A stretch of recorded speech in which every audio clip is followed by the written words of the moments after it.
All right, homies, we made it. Second part of this whack-ass endurance-based program is a go, and it's fun. I really didn't expect, and it may not last, which is fine, but that's how every program goes. But I did not expect to have this much enjoyment out of so much volume, because it's not volume I have to do all in a row. It's just volume that I can take little mini rest periods on without getting over fatigued in the moment. If I did all the reps I were doing back to back with zero rest period times, I'd be fucked over feeling like hell. That's why I took one extra rest day since the last workout, simply because I did that one death set on squat, doing 395 to 13, 80%. Doesn't seem too crazy. It's impressive, it's good, but man, it just shredded my legs and low back. I felt so awful, and I know that I can get used to that kind of soreness over time, of course, but I'm not a bodybuilder. I'm not trying to feel that kind of burn sore all the time. I'm trying to be predominantly around strength, so I'd rather do several set volume type days versus rep volume. I ended up going up to 250 today. That's the second programmed weight until we attempt a new max out. Because right now I've snatched 275 several times, but I've never been able to go above it or even attempt above it. So I wanted to make sure I made the weights programmed at the weights according to 275. Because even if they're easier than they should be according to how this program's running, I want to have the most availability possible to crush 275 and then have the confidence to jump beyond it. Because let's say if I put the program percentage weights for 285, 295, something like that, I would want to make a 295 jump if possible next time, but I'll take what I can get. If those weights are even just slightly too heavy along the way, I'll over fatigue, and it'll make it to where it'll be way harder to even attempt a full max out day when I get there. I love the kind of conditioning my CNS is getting from this crazy ass program, because I feel zero doubt in my core, my trunk anymore. It's a really nice change of pace. And then the powerlifting day I do after my snatches and my clean and jerks makes it to where my main muscle groups get enough work, have enough explosiveness trained into them to back it up. Because you can have great technique, but if you can't stand the weight back up, then there's not a lot of point.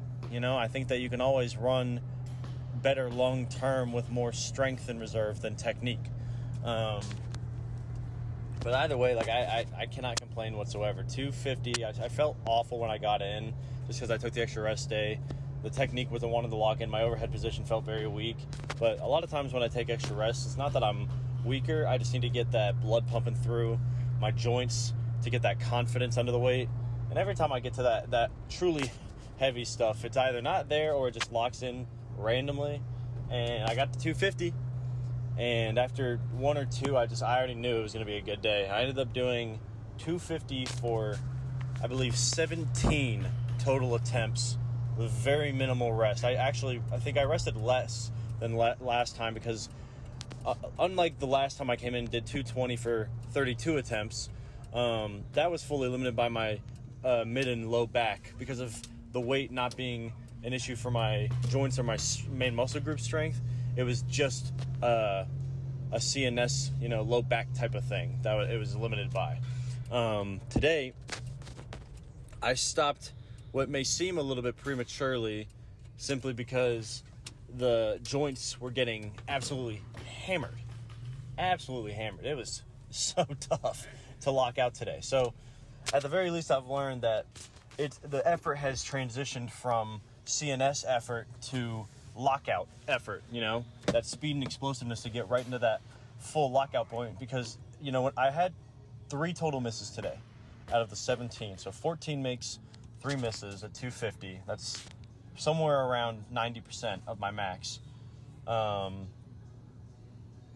it kept coming down to the point of whether or not I could just fully press my elbow through without having to deal with any wobbles or press outs coming up, or if I just ended up throwing it too hard. I had no misses forward, which is great, because that means I had plenty of strength in reserve, and I could have kept going when it came to my pull power, but I don't think I would have been able to get under fast enough without hurting my joints. You know, you want to push to the point to where you know the technique is confident, but the moment the technique goes out the door, you got to give it a bit of a rest.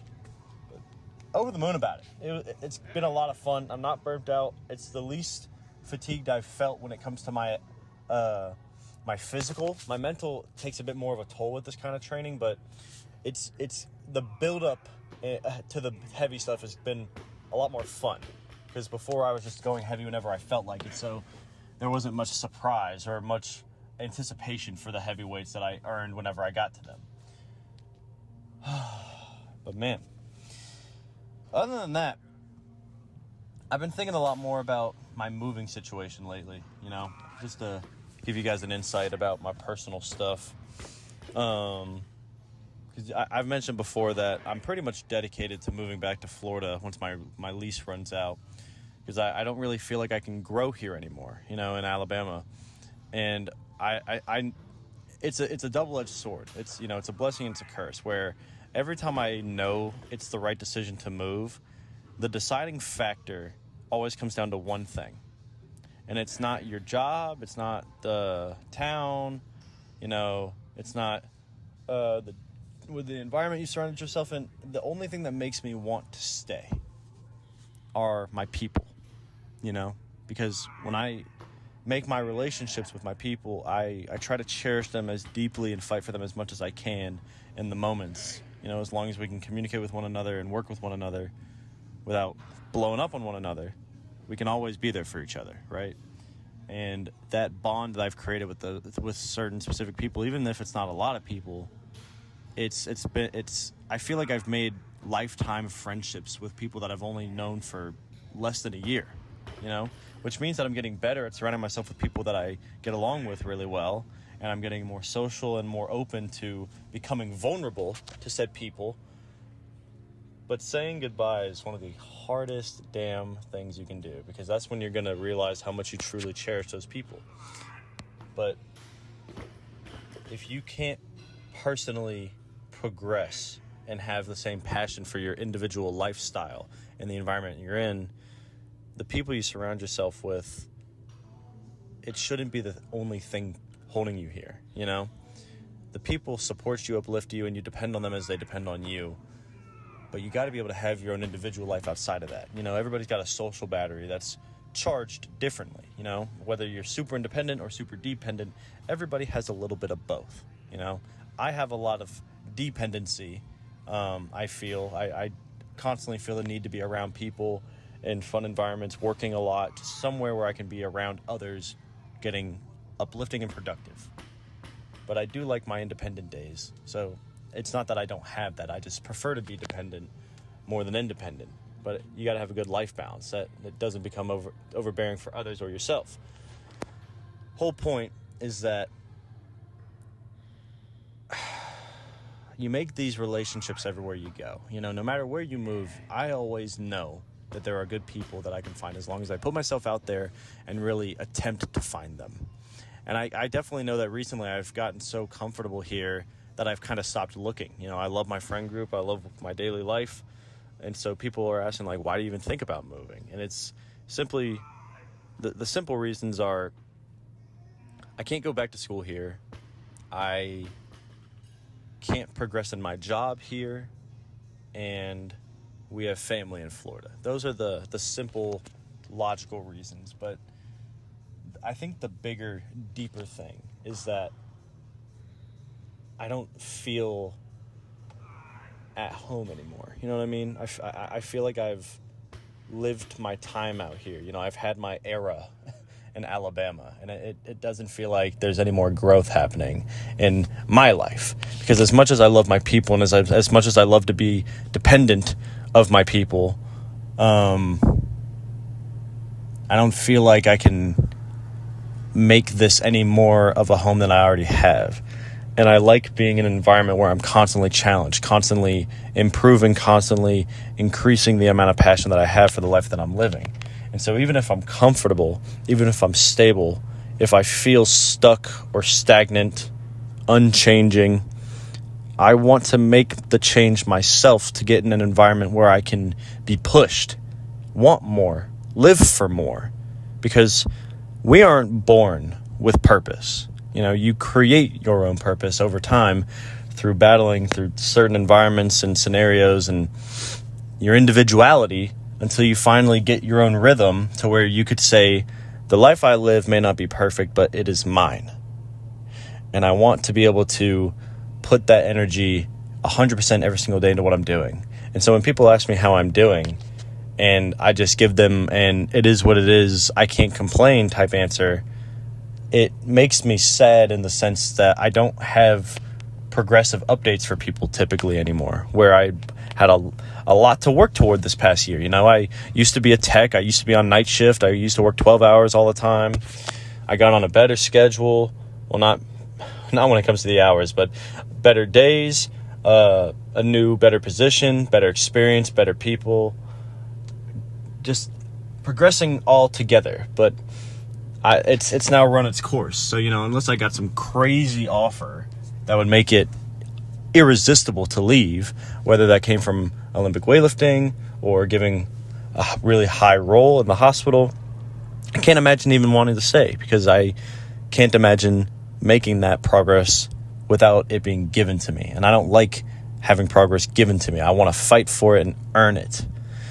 And I already know in Tampa, for example, there's several psych hospitals, several psych clinics where I could get some new experience. I don't have to keep being security. I might, to start, but just to get my feet wet, before I start looking into new fields in the psych career that I've never done before, like behavioral technician training where I'd work with autistic children one-on-one, and whatever else there may be. Especially with Olympic weightlifting, I feel like Florida's like the capital of the U.S. when it comes to competitions. I told you guys before, I want to be in more competitions so bad. I want to put myself out there. I see people on my feed that I look up to greatly in competitions that I tell myself I wish I signed up for. This current weekend, there were so many meets in Gainesville, for example. I went to high school there. I easily could have gone. I had nothing else to do this weekend, yet I'm here. And I'm telling you guys that I feel stuck and that I want to change, and yet I didn't go. And that's my fault. I waited too long. Now I know, but next time I see something pop up, I'm going to leap toward it. I've already put messages in. I've already put feelers in. I'm excited, and I really want to get to that point where I could put myself out there for opportunity rather than just waiting for opportunity to show itself to me at its own pace. You can't really force opportunity, but you can at least put yourself in as many scenarios as possible where it's more likely. Anyway, physically, today was great. Once I got into the heavyweights, the consistency, the technique, the overall progression today was awesome in the gym. Very, very happy with it. Easy 9.2. 9.2. Felt great. I really picked up my stride. There was a while where I wasn't talking, just locked in. It felt great to be stuck in that moment, which is what I've been fighting for a little bit more lately. Mentally, I'll give it a flat 9, Not that that's bad or anything. I'm typically more aligned, if not higher, on the mental side, but I've kind of just been strolling today, which is fun. I want to have times where I can relax more and not think too hard, not even about anything specific. It's nice to have the brain run on autopilot sometimes when you're a bit overwhelmed, but it goes to show me that I'm starting to look less forward to the weeks ahead because I don't see as much of a future in the current spot I'm sitting in. And now that I've made these plans to move and I'm getting married this next year, that's the future that I keep dreaming about. That's what I keep getting excited about. It's not here in this town. It's in the next step that I have no standard for, I have no experience for, but I know it will be such a fun adventure, especially with my partner. One way or another, I will be back tomorrow. Tomorrow is clean and jerk day for my max attempts. It's going to be, I believe, 310 for as many as I can do. If I can get close to 10, beautiful. I don't expect to, especially today I did 17 with 3 misses on snatch. I don't really see myself getting to 10, but you never know. And I'm not going to put a limiter on myself. I'm just going to fuck around and find out and have fun. Damn it. But I will be back. That's for sure. Give it my best. Let me know how the lives and lists been going. I love hearing about it. And I love you guys. Appreciate it as always. I'll see you later. Bye.